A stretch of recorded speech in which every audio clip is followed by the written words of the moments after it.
Welcome to our channel for yet another edition of this same very sensitive issue that most people are too shy to discuss. Let's talk about sex. They say if you never want to have sex again, get married. Sex is one of the most contentious issues in marriage today, second only to finances.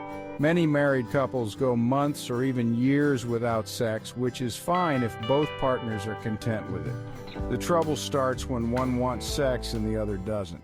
According to a survey of about 10,000 respondents, mostly married men, 75% were satisfied with their relationships, but over 50% were dissatisfied with their sex lives. Sex happens, but sometimes at the wrong time and with the wrong people. More on that later. Many couples today have premarital sex for about 10 years on average, essentially entering long-term relationships and potentially becoming sexually bored before marriage.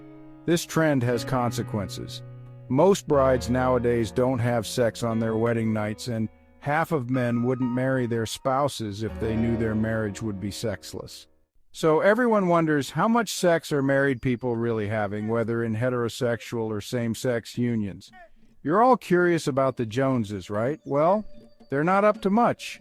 Only about 7% of married couples are setting the sheets on fire. Most couples have sex a little more than once a week in the first decade of marriage, and it declines thereafter. That averages to about 58 times a year.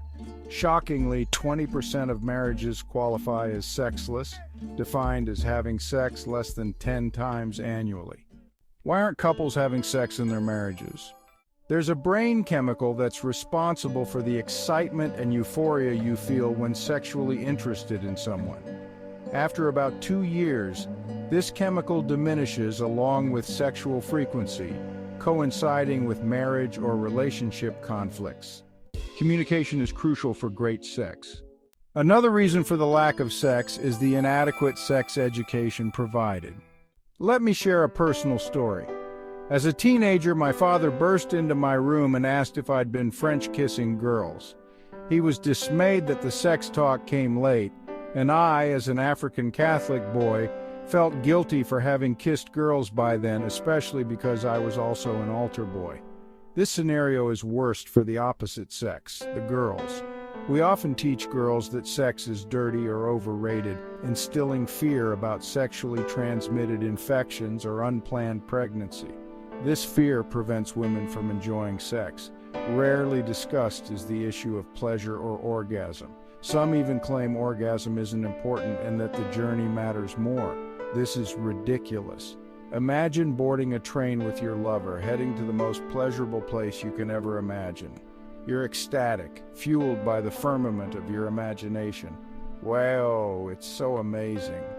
But just before you arrive, he gets off and you don't. Imagine how disappointing that could be. The sex education for boys and men is vastly different.